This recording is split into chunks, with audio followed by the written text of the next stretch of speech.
નમસ્કાર ગુજરાતના અધિકારી મિત્રો, આજે આપણે જોવાના છે 2 સપ્ટેમ્બર 2025નું મોસ્ટ ઇમ્પોર્ટન્ટ કરંટ અફેર. તે પહેલાં ખાસ કરીને ચેનલ ઉપર નવા હોય તો ચેનલને સબસ્ક્રાઈબ કરી લેવી, વિડીયો પસંદ આવે લાઈક કરવો અને તમારા મિત્રો સુધી અવશ્યથી શેર કરી દેવો. તો ચલીએ આજના ઇમ્પોર્ટન્ટ ક્લાસની આપણે શુભ શરૂઆત કરી દઈએ. તો 25મી Commonwealth senior weightlifting championship Bharat કેટલા મેડલ સાથે ટોચ પર રહ્યું છે? તો ભારત ટોટલ 13 મેડલ સાથે ટોચ ઉપર રહ્યું છે ઓલરાઉન્ડ. તો ખાસ આ ગેમ ઇમ્પોર્ટન્ટ છે કારણ કે આનું આયોજન એક તો ગુજરાતમાં થયું હતું અમદાવાદમાં, અને એમાં પાછું ભારત ટોચ ઉપર રહ્યું છે એટલા માટે બહુ મહત્ત્વ ધરાવે છે. તો અમદાવાદમાં 25મી કોમનવેલ્થ જે સિનિયર વેઇટલિફ્ટિંગ ચેમ્પિયનશિપમાં ભારતે 4 ગોલ્ડ, 6 સિલ્વર અને 3 બ્રોન્ઝ સહિત 13 મેડલો સાથે મેડલ ટેબલમાં ટોચ ઉપર રહ્યું છે. ભારતની વેઇટ લિફ્ટિંગ અંતિમ દિવસોમાં 2 મેડલ જીત્યા હતા, જેમાં વાત કરીએ તો 4 ગોલ્ડ ઋષિકાંત સિંહ, અજીત નારાયણ, અજય બાબુ બલ્લરી અને મીરાબાઈ સાનુ. તો ખાસ આ 4 ઇમ્પોર્ટન્ટ છે, એક વખત નામ પર જોઈને જવા. ત્યારબાદ સિલ્વર અને બ્રોન્ઝ વગેરેના નામ આપેલા છે, તો એ ખાસ જોઈ લેવાય એક વખત કારણ કે એનું ઇમ્પોર્ટન્ટ એટલું નથી. 2026 Asian Indian weight lifting championship અમદાવાદના ગુજરાતમાં જ એટલે કે ગુજરાતના અમદાવાદમાં જ યોજાવાની છે, તો એ ગેમ પણ આપણા માટે ઇમ્પોર્ટન્ટ છે. પણ 2025ની તો કે ચીન જિયાસાંગ ખાતે યોજાવાની છે, તો એ પણ મહત્ત્વ ધરાવે. 25-26 બંને આવૃત્તિ યાદ રાખવી આપણને.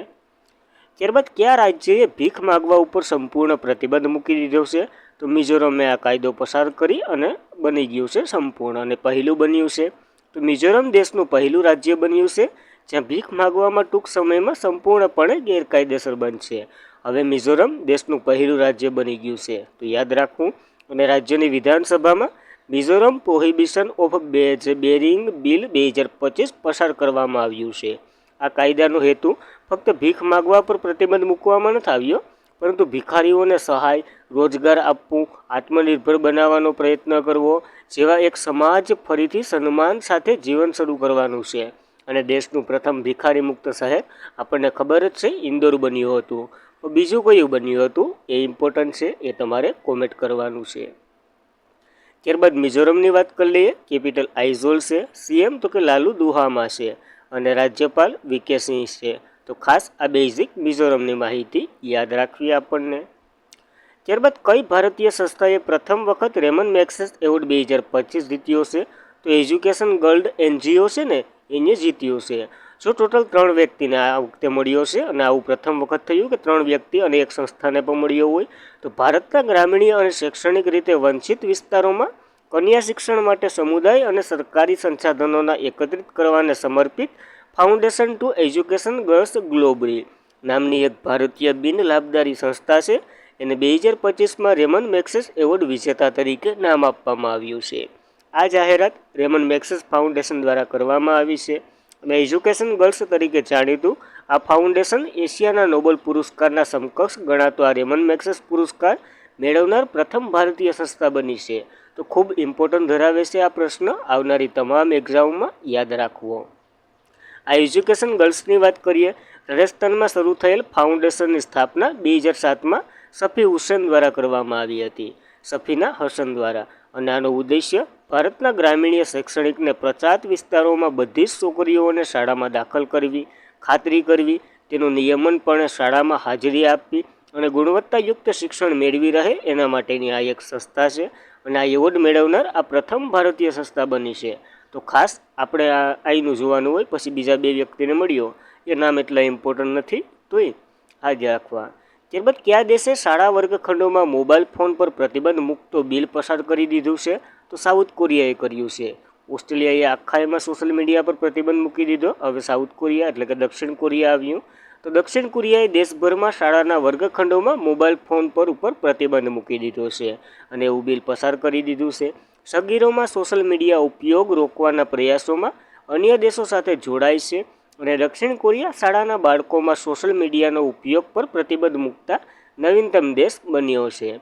ઓસ્ટ્રેલિયા વિશ્વનો પહેલો દેશ બન્યો હતો જેને 14 વર્ષથી ઓછી ઉંમરના બાળકો દ્વારા સોશિયલ મીડિયાનો ઉપયોગ સંપૂર્ણપણે પ્રતિબંધ મૂક્યો હોય, તો એ પણ જોવું. અને હવે દક્ષિણ કોરિયા માર્કેટમાં આવ્યું છે, તો એ પણ યાદ રાખવું.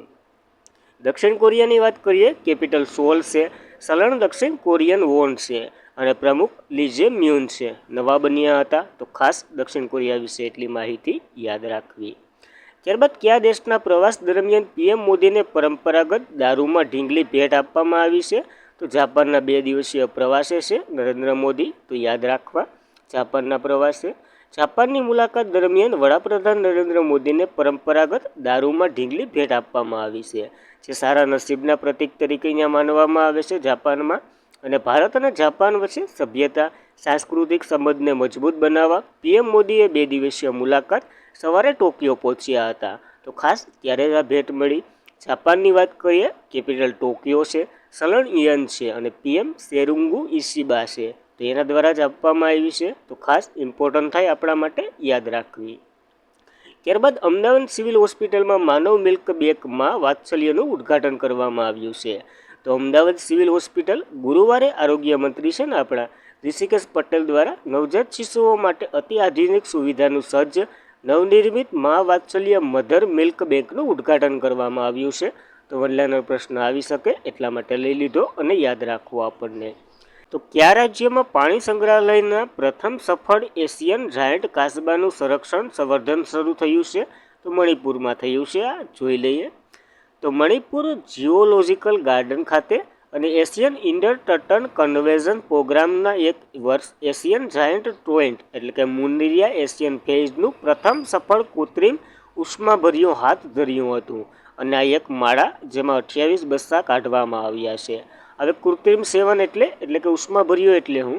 તો કે આ એક યાંત્રિક પ્રક્રિયા છે જેમાં ઈંડામાંથી બસ્સાને દૂર કરવા માટે મશીનનો ઉપયોગ કરવામાં આવે છે. અને એવું આવું પ્રથમ વખત સફળતાપૂર્વક થયું, કારણ કે 28 બચ્ચા કાઢ્યા છે આપણે, તો યાદ રાખવું. અને આવું મણિપુરમાં થયું છે. એશિયન જાયન્ટ કાચબાની વાત કરીએ, એક અત્ય લુપ્તજાયક પ્રાણી છે જે ઉત્તર પૂર્વીય ભારતીય રાજ્ય મણિપુર, નાગાલેન્ડ, મિઝોરમ, આસામ, મેઘાલય વગેરેમાં જોવા મળે છે. જે એશિયન વિશાળ કાચબાઓ અને તેના મોટા કદના કારણે જંગલમાં નાના હાથી તરીકે પણ આની ઓળખ કરવામાં આવે છે. તો આનું ઉપનામ પણ ખાસ યાદ રાખવું અને મણિપુર દ્વારા આવું બધી કરવામાં આવ્યું છે.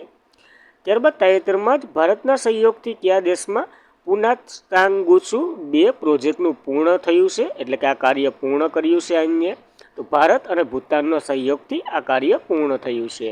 તો ભૂતાન 1020 મેગાવોલ્ટ પુનાવાત્સર્ય 2 હાઇડ્રોલોજિકલ પ્રોજેક્ટ 2025માં રાષ્ટ્રીય પાવર ગ્રીડ સાથે તેનો અંતિમ યુનિટ સિક્રિયાન્ઝન સાથે સફળતાપૂર્વક આ કાર્ય પૂર્ણ કર્યું છે. આ સીમા સિંધુ ભારત અને ભૂતાન દ્વિપક્ષીય સહયોગમાં સ્વસ્થ ઉર્જામાં પ્રગતિ દર્શાવે છે. આ પ્રોજેક્ટ ભૂતાનની સ્થાપિત વીજ ક્ષમતામાં લગભગ 40% જેટલો વધારો કરશે. અને આ પુનાત્સાંગસુ 2 જે પ્રોજેક્ટ અંતિમ યુનિટ એટલે કે સેલો યુનિટ હતો આ પ્રોસેસનો, જે પૂર્ણ થઈ ગયો 2025માં સિન્કાઇન કરવામાં આવ્યો હતો. આના ઉપર આ નદી તો કે પુનસુંગ છે નદી છે, જે બ્રહ્મપુત્રાની ઉપનદી એટલે કે એની સહાયક છે, એના ઉપર જ બની રહ્યો છે. આની ક્ષમતા 1020 મેગાવોલ્ટની છે. તો ખાસ ઇમ્પોર્ટન્ટ ધરાવે, ભારત અને ભૂતાન બંને વચ્ચે થયો છે, તો ઇમ્પોર્ટન્ટ ધરાવે. ત્યારબાદ રાજ્ય ઉર્જા કાર્યક્ષમતા સૂચકાંક 2024માં કયું રાજ્ય ટોચ ઉપર રહ્યું છે? તો મહારાષ્ટ્ર ટોચ ઉપર રહ્યું છે. જોઈ લઈએ. ઉર્જા મંત્રાલયે આજે રાજ્ય ઉર્જા કાર્યક્ષમતા સૂચકાંક 2024 બહાર પાડ્યો. આ સૂચકાંક રાજ્ય સ્તરીય ડેટા મોનિટરિંગ સંસ્થાકીય બનાવવા, ઉર્જા ફૂટપ્રિન્ટ મેનેજમેન્ટ ટેક કરવા, શ્રેષ્ઠ પ્રથાઓને પ્રોત્સાહન આપવા અને રાજ્યમાં ઉર્જા કાર્યક્ષમતામાં જે સ્પર્ધાત્મક સુધારાઓને પ્રોત્સાહન આપવાનો છે. મંત્રાલયે જણાવ્યું, સૂચકાંકની 6ઠ્ઠી આવૃત્તિ બહાર પાડી છે, જેમાં 7 મુખ્ય માર્ગ ક્ષેત્રો છે, 66 સૂચકાંકો છે અને ઉત્પન્ન અમલીકરણ કેન્દ્રીય માળખાની દર્શાવે છે. ખાસ કરીને ક્રમો યાદ રાખવા. નગર મંત્રાલય તો ઉર્જા મંત્રાલય જ છે અને એના દ્વારા બહાર પાડ્યો. ટોચના પ્રદર્શન કરતા રાજ્યોની વાત કરીએ તો મહારાષ્ટ્ર પહેલા નંબર ઉપર છે, ત્યારબાદ આંધ્રપ્રદેશ, આસામ અને ત્રિપુરા. આવી રીતના જ યાદ રાખજો. આ 15થી વધુ 15થી ઓછામાં ને એમાં ન પડતા, નગર પાગલ થઈ જશો. ત્યારબાદ લઘુમતી બાબતોના મંત્રાલયે વકફ મિલકતોને વાસ્તવિક સમયમાં દેખરેખ માટે કયું પ્લેટફોર્મ લોન્ચ કર્યું હતું? તો ઉમ્મીદ નામનું પ્લેટફોર્મ લોન્ચ કર્યું હતું. કયા લોન્ચ કર્યું હતું? તો આ 6 જૂન 2025ના રોજ જે કેન્દ્રીય લઘુમતી બાબતના મંત્રી છે ને કિરણ રિજિજુ, એના દ્વારા આ ઉમ્મીદ નામનું પોર્ટલ રજૂ કરવામાં આવ્યું હતું. આનું ફૂલ ફોર્મ પણ થાય છે એમ્પ્લોયમેન્ટ ઓફિસિયર એન્ડ ડેવલપમેન્ટ આનું ફૂલ ફોર્મ થાય છે. હવે તાજેતરમાં કેમ સરસામાં તો લઘુમતી બાબતોના મંત્રાલયે લઘુમતી સમુદાયને વિધવાઓ, છૂટાછેડા લીધેલ મહિલાઓ અથવા તો અનાથ બાળકોને સહાય પૂરી પાડવા માટે આ ઉમ્મીદ પોર્ટલ પર એક સમર્પિત મોડ્યુલ શરૂ કર્યું છે. એટલા માટે સરસામાં છે. આ ઉમ્મીદ પોર્ટલ જે ભારત વકફ મિલકત વ્યવસ્થા અને વહીવટી જે ઇતિહાસમાં એક નવો જે અધ્યાય ઉમેરે છે. માત્ર પારદર્શક લાવશે નહીં, પરંતુ સામાન્ય મુસ્લિમ, ખાસ કરીને મહિલા અને બાળકોને હવે મદદ કરવાનું છે આ ઉમ્મીદ પોર્ટલ. તો આ સરસામાં હતું, તો યાદ રાખવું આપણે આ ઉમ્મીદ પોર્ટલ. ત્યારબાદ સ્વિટ્ઝરલેન્ડના જ્યુરિસમાં ડાયમંડ લીગ ફાઇનલમાં નીરજ ચોપડા બીજું સ્થાન મેળવ્યું, એટલે કે બ્રોન્ઝ મેડલ જીત્યો છે. તો વિશ્વ અને ઓલિમ્પિક યાર્ડ ભાલાફેંક ચેમ્પિયનશિપ નીરજ ચોપડા ગઈકાલે રાત્રે સ્વિટ્ઝરલેન્ડના જ્યુરિનમાં જે ડાયમંડ લીગ ફાઇનલમાં બીજું સ્થાન મેળવ્યું છે. આંતરરાષ્ટ્રીય ભાલાફેંક ઇવેન્ટમાં સતત 26મી વખત ટોપ 2નું સ્થાન મેળવ્યું છે નીરજ ચોપડાએ, જે 84.35 મીટર થ્રો સાથે બીજા ક્રમે રહ્યા છે. જ્યુરિન વેબન છે જે જર્મનીના છે અને 91.51 મીટર સાથે એ પહેલા નંબરે રહ્યા છે. આપણે નીરજ ચોપડાનું યાદ રાખવું, એને બ્રોન્ઝ મેડલ જીત્યો છે તો મહત્વના છે. અને આજના માટે એટલું જ હતું. ખાસ કરીને મિત્રો, વિડીયો પસંદ આવે લાઇક કરવો, તમારા મિત્રોને શેર કરવો, ચેનલ પર પ્રથમ વખત હોય તો અવશ્યથી સબસ્ક્રાઈબ કરી લેવી અને ટેલિગ્રામમાં જોઈન્ટ થઈ જવું ડેઇલીની માહિતી, PDF વગેરે માટે. તો આજના માટે એટલું જ હતું. જય હિન્દ, જય ભારત, ધન્યવાદ.